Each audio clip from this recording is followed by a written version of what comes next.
This is the story of a man named Stanley. Stanley worked for a company in a big building where he was employee number 427. Employee number 427's job was simple.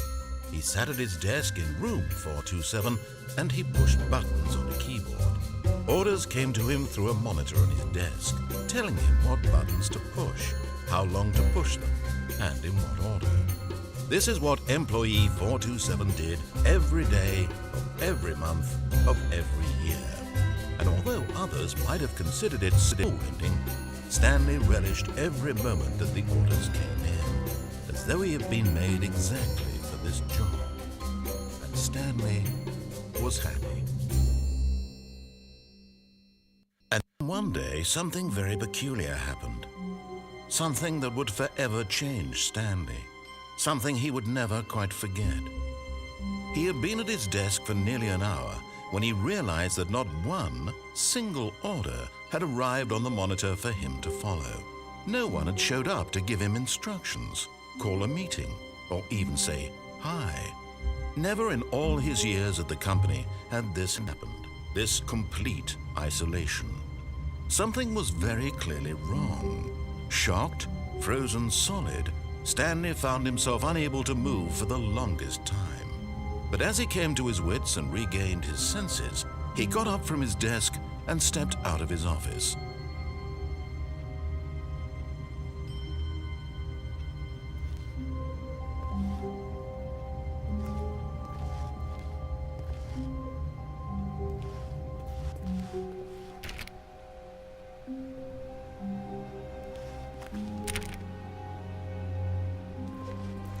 All of his co-workers were gone. What could it mean? Stanley decided to go to the meeting room. Perhaps he had simply missed a memo. No matter how hard Stanley looked, he couldn't find a trace of his co-workers.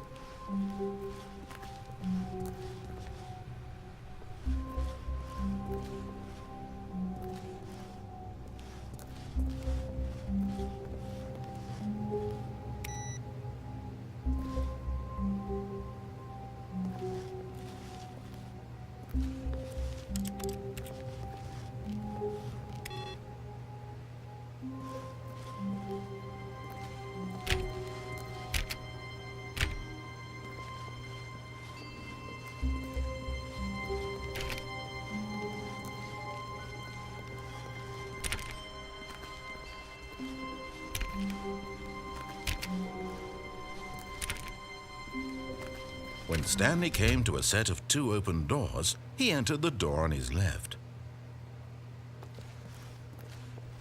This was not the correct way to the meeting room, and Stanley knew it perfectly well. Perhaps he wanted to stop by the employee lounge first, just to admire it.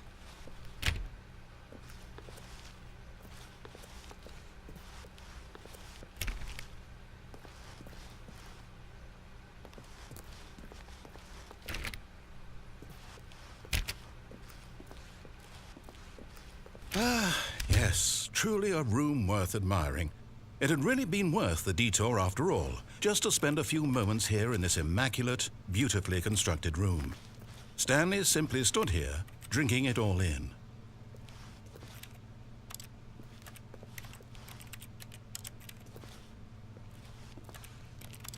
Yes, really, really worth it being here in the room. A room so utter but eager to get back to business, Stanley took the first open door on his left.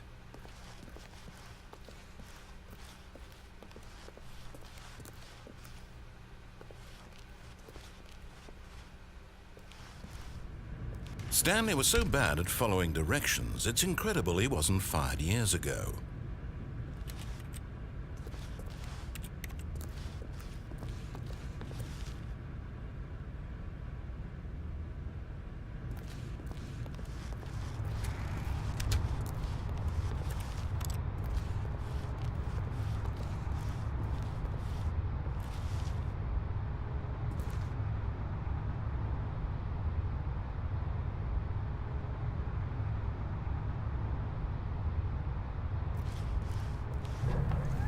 Look, Stanley, I think perhaps we've gotten off on the wrong foot here.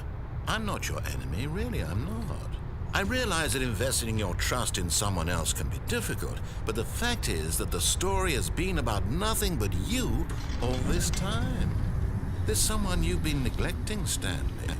Someone you've forgotten about. Please, stop trying to make every decision by yourself. Now, I'm not asking for me, I'm asking for her. This is it, Stanley. Your chance to redeem yourself, to put your work aside, to let her back into your life. She's been waiting.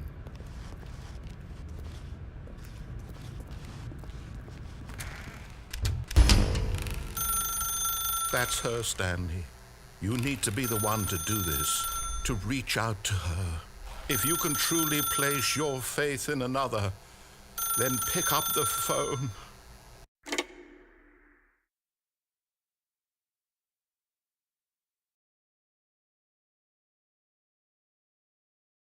Oh, Stanley, is that you? Hold on, sweetie. Sorry to keep you waiting. I'm just pulling the bread out of the oven. All right. Okay, there we go. All right, now, I want you to come in and tell me all about your day. Gotcha! Oh, come on. Did you actually think you had a loving wife who'd want to commit their life to you? I'm trying to make a point here, Stanley. I'm trying to get you to see something. Come inside. Let me show you what's really going on here. Sorry, but you're in my story now. This is a very sad story about the death of a man named Stanley.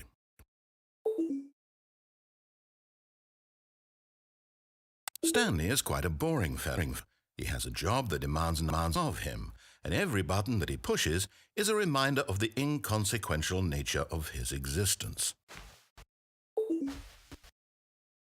Put him there, pushing buttons, doing exactly what he's told to do. Now he's pushing a button. Now he's eating lunch. Now he's going home. Now he's coming back to work. One might even feel sorry for him, except that he's chosen this life. But in his mind, he can go on fantastic adventures. From behind his desk, Stanley dreamed of wild expeditions into the unknown, fantastic discoveries of new lands. It was wonderful, and each day that he returned to work was a reminder that none of it would ever happen to him. And so he began to fantasize about his own job. First, he imagined that one day while at work, he stepped up from his desk to realize that all of his co-workers, his boss, everyone in the building had suddenly vanished off the face of the earth. The thought excited him terribly. So he went further. He imagined that he came to 2 open doors and that he could go through either. At last, choice. It barely even mattered what lay behind each door. The mere thought that his decisions would mean something was almost too wonderful to behold. As he wandered through this fantasy world, he began to fill it with many possible paths and destinations. Down one path lay an enormous round room with monitors and mind controls. And down another was a yellow line that weaved in many directions, and down another was a game with a baby. And he called it the Stanley Parable. It was such a wonderful fantasy, and so in his head he relived it again, and then again, and again, over and over, wishing beyond hope that it would never end, that he might always feel this free. Surely there's an answer down some new path, mustn't there be? Perhaps if he played just one more time. But there is no answer. How could there possibly be? In reality, all he's doing is pushing the same buttons he always has. Nothing has changed. The longer he spends here, the more invested he gets, the more he forgets which life is the real one. And I'm trying to tell him this, that in this world he can never be anything but an observer, that as long as he remains here, he's slowly killing himself. But he won't listen to me. He won't stop. Here, watch this. Stanley, the next time the screen asks you to push a button, do not do it.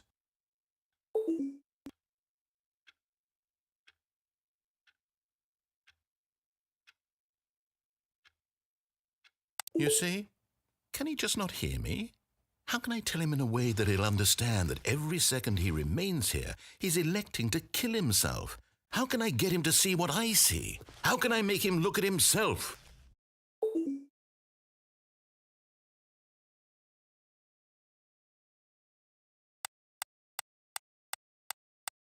I suppose I can't, not in the way I want him to. But I don't make the rules. I simply play to my intended purpose, the same as Stanley. We're not so different, I suppose. I'll try once more to convey all this to him. I'm compelled to. I must. Perhaps, well, maybe this time he'll see. Maybe this time. And I tried again, and Stanley pushed a button. And I tried again, and Stanley pushed a button. And I tried